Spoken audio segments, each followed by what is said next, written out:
Assalamualaikum warahmatullahi wabarakatuh. Hai, selamat datang di Sekolah Cyber bersama saya Aulian Nugra Saputra. Buat kamu yang ingin jadi seorang profesional di bidang IT, khususnya network engineer, kamu pas banget di Sekolah Cyber bersama saya. Akan memandu kamu supaya kamu bisa berkaitan tentang mikrotik nih ya, salah satunya. Nah, ini yang saya pakai di sini. Pakai RB95 ya, nih ya, 95. Nah, ini ya. 9412ND ini ya.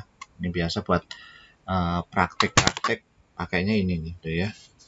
Yang tipe highlight ya. Nah, kita mau konfigurasi basic atau konfigurasi dasar dimana banyak kendala kayak nggak bisa masuk, internet error gitu ya, terus IP nggak muncul, diklik nggak bisa login, dan yang lain-lain masih banyak. Nah, makanya disebut konfigurasi basic atau default gitu ya, supaya nanti kedepannya saat konfigurasi lainnya seperti VLAN atau mau routing ya, atau VPN dan yang lain-lain itu bisa konfigurasinya harus tahu basicnya dulu. Nah, basicnya itu ada di konfigurasi basic ini. Nah, ini tahap awal sebelum kamu ke tahap-tahap lainnya.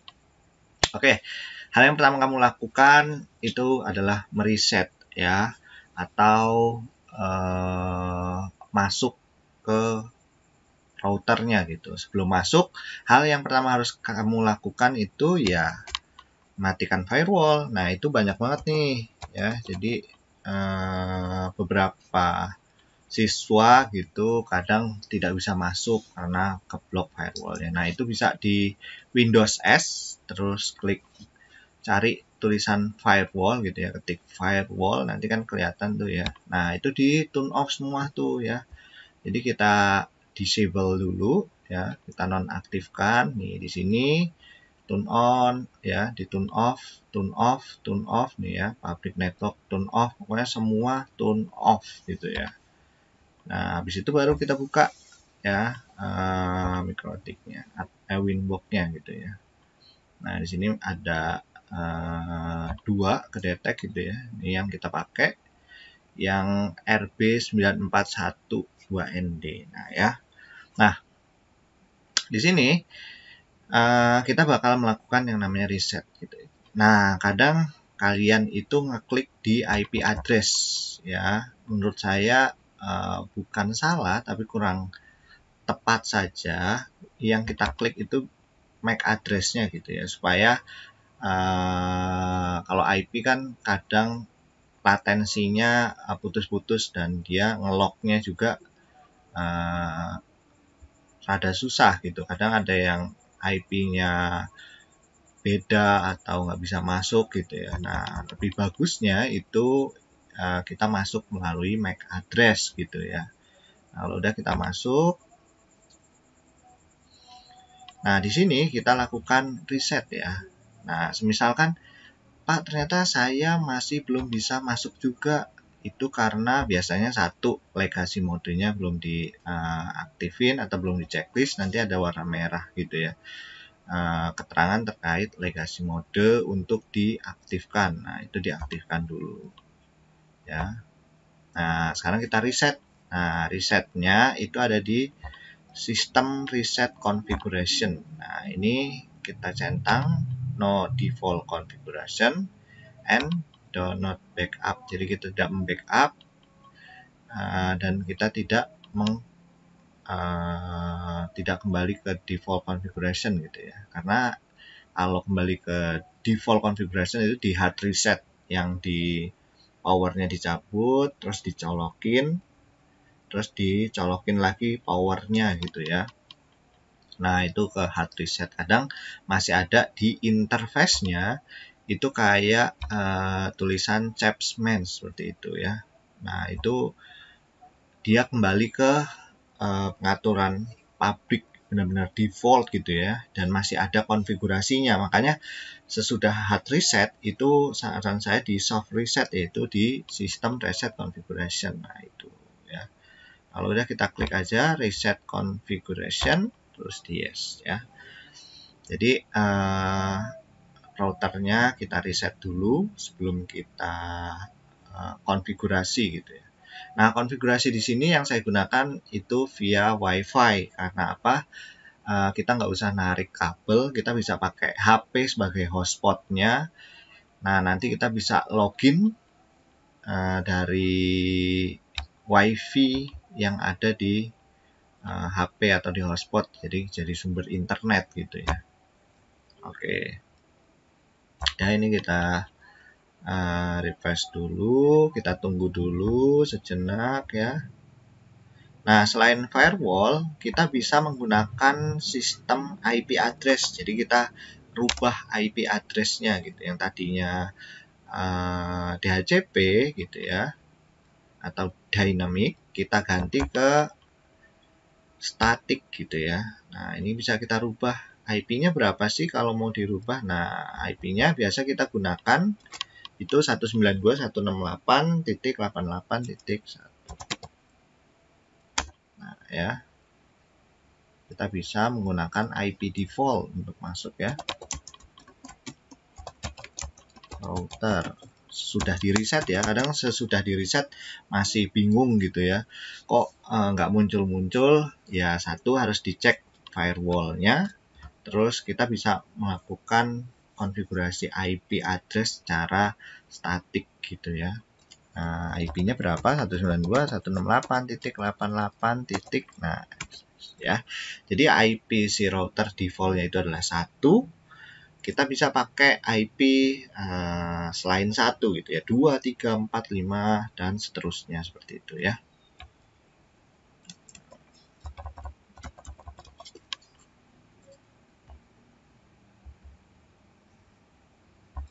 Nah, sekarang kita masuk lagi ke routernya ya. Nah, karena di sini sudah kedetek, langsung kita klik saja yang MAC address ya.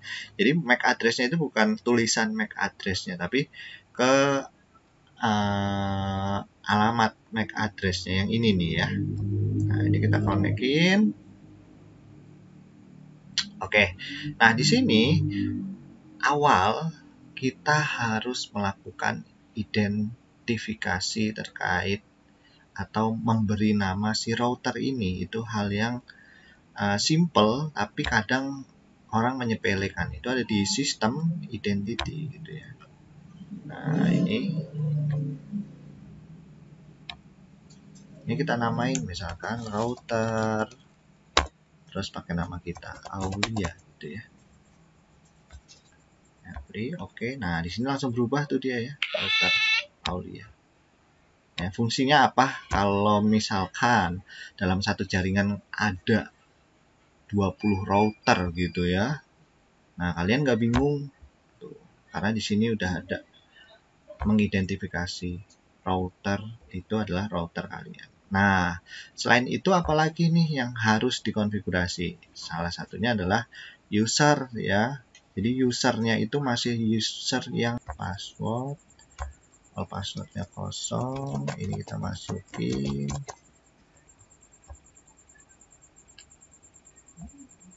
Coba. Nah, dia minta login. Oke. Nah, sekarang sesudah mengamankan si router kita gitu ya. Jadi router kita itu bukan kosong lagi di sini ya. Tapi di sini sudah menggunakan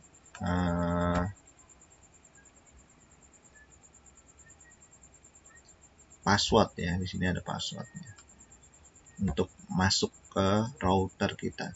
Nah, ini salah satu teknik untuk mengamankan. Jadi selain itu juga yang harus kita lakukan identity tadi ya, memberikan nama, merubah password.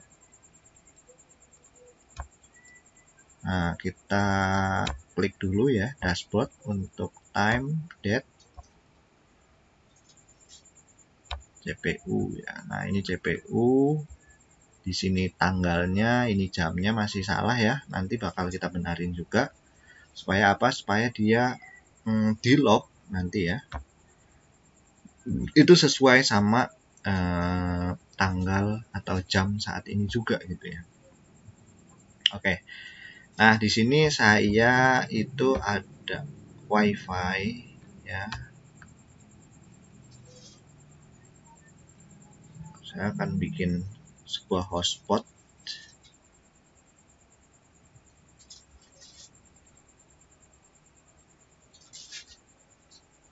Yang mana passwordnya adalah password dan SSID-nya adalah cyber gitu ya. Jadi nama wifi-nya adalah cyber.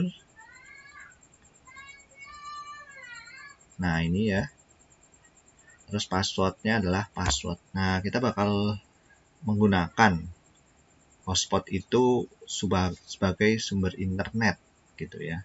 Nah, jadi buat kalian semua langsung kita konfigurasi ya. Pertama kita masuk ke interface, kita checklist dulu, kita aktifkan ya, tuh, atau bisa klik 2 kali. WLAN ini sebagai sumber internet ya, sumber internet. Kita tulis aja di sini internet ya. Nah, nanti di Ether 2 ini adalah laptop yang akan mendapatkan wifi-nya gitu ya, dari si router gitu ya. Nah, ini kita masukin saja PC client. Oke ya, pokoknya jangan sampai tertinggal ya. Di sini kita masuk ke wireless, kita bikin security profile-nya ya. Kita bikin dynamic key. Di sini kita tulis password. Nah, kita centang lagi. Kita masukin password wifi-nya. Jadi ini kita masukin ya. Jadi nah, ini kalau kita centang tuh jadi bintang gitu ya. Nah, ini kita hilangin. Nah, fungsi security profile ini adalah password yang mana nanti kita gunakan untuk loginnya gitu ya, di wifi ini tuh ya. Kita kembali lagi wifi interface. Jadi hal yang pertama kita lakukan adalah menghubungkan router kita ke wifi atau hotspot untuk mendapatkan sumber internet gitu ya. Nah, itu bisa kita scan di sini sumbernya dari WLAN ya. Kita start dulu. Nah, di sini ada namanya cyber. Oke. Kita konekin. Nah, kalau error gini biarin ya, kita X aja. Nah, ini passwordnya kita ganti ke password ya, security profile-nya ya. Ini BGN ya. Nah, itu kita apply. Nah, di sini sudah ada keterangan connect to S. Artinya dia sudah terhubung ya. Modenya mode station ya. Nah, sesudah itu kita akan meminta sebuah IP ya, merequest sebuah IP dari WLAN 1 atau sumber internet kita. Nah, ini kita dapat nih ya, tuh DHCP file. Sekarang kita tes nih internetnya di sini. Ya, ping 8.8.8. Udah bisa belum dia? Tuh. Oke, dia jalan ya, tapi lumayan jelek ya di time-nya ya. Time paling bagus itu 1 milisecond lah ya, paling bagus tuh. TTL-nya juga terlalu besar ya. Oke, nggak apa-apa. Yang penting ada sumber internetnya dulu ya. Sesudah dapat IP, sekarang kita bakal konfigurasi atau menambahkan IP address untuk Ether 2 ya.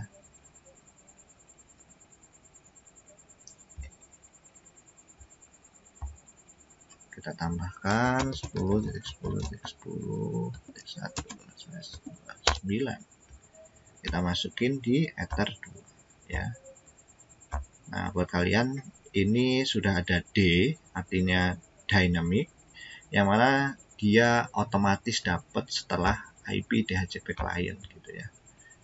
Jadi langsung otomatis muncul di sini.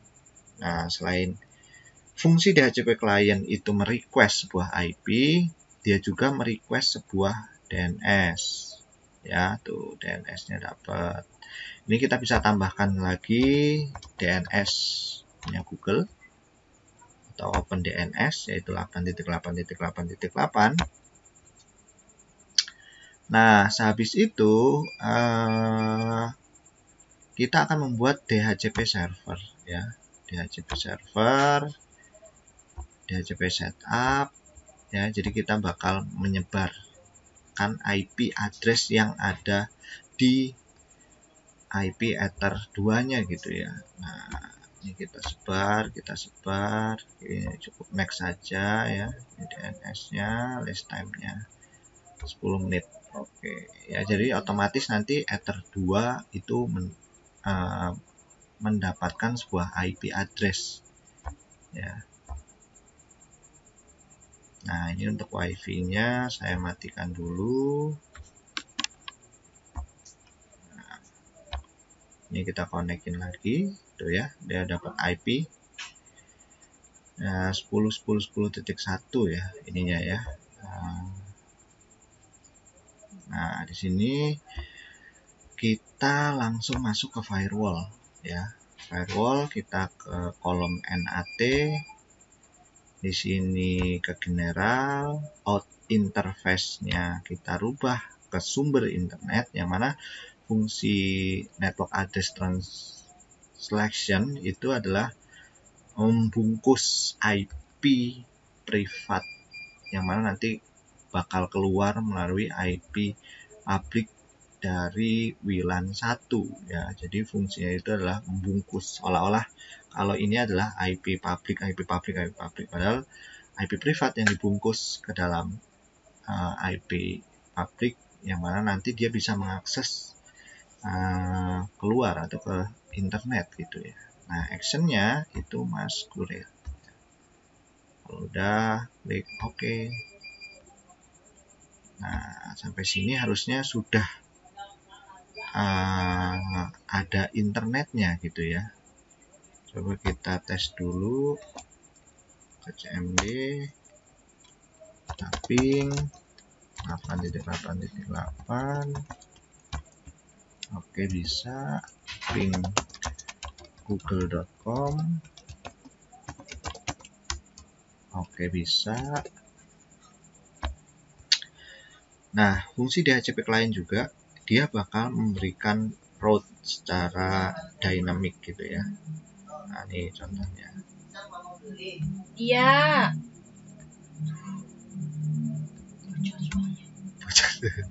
Oke, nah sudah itu kita akan nah ini salah satunya nih ya. Enaknya pakai DHCP client, dia langsung otomatis dari time sama date itu langsung otomatis gitu. Sebenarnya kita bisa melakukan perbaikan gitu ya di date and time-nya gitu ya.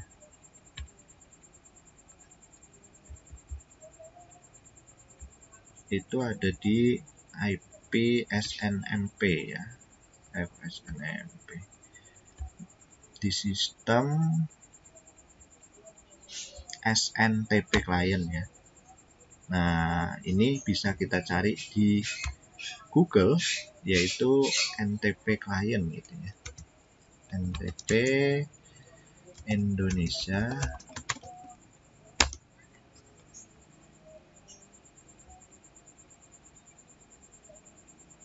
Jadi NTP itu kan Network Time Protocol ya, dimana protokolnya itu ke date, tanggal, waktu ya.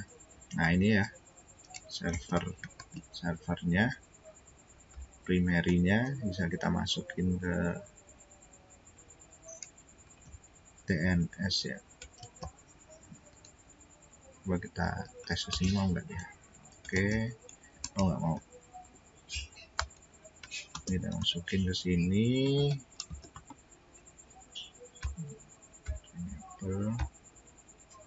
Oke ya. Nah, itu ada di website ntppool.org. Pilih yang Indonesia ya. Ini kalau udah oke. Ini yang salah ya.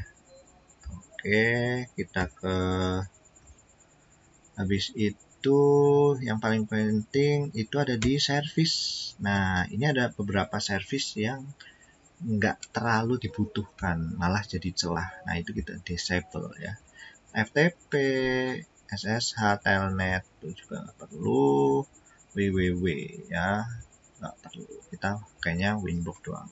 Nah, ini bisa kita ganti portnya jadi port lain gitu ya, yang lebih biar aman gitu. Misalkan portnya aku maunya 2025. Nah, seperti ini ya. Nah, pakai portnya itu 25. Nah, ya. Oke, itu buat ngamaninnya. Habis itu firewall, DNS udah juga, root udah. Ya, jadi saat nanti kita pengecekan semuanya sudah bisa terhubung ya. Sampai sini dulu terkait konfigurasi basic mikrotiknya. Harusnya kalian udah bisa, tinggal nanti belajar di VLAN dan routing dan masih banyak lagi yang lain ya. Sampai situ dulu. Saya akhiri, wabillahi taufiq wal hidayah. Wassalamualaikum warahmatullahi wabarakatuh. Pantengin terus Sekolah Cyber bersama saya, Aulia Nugraha Saputra.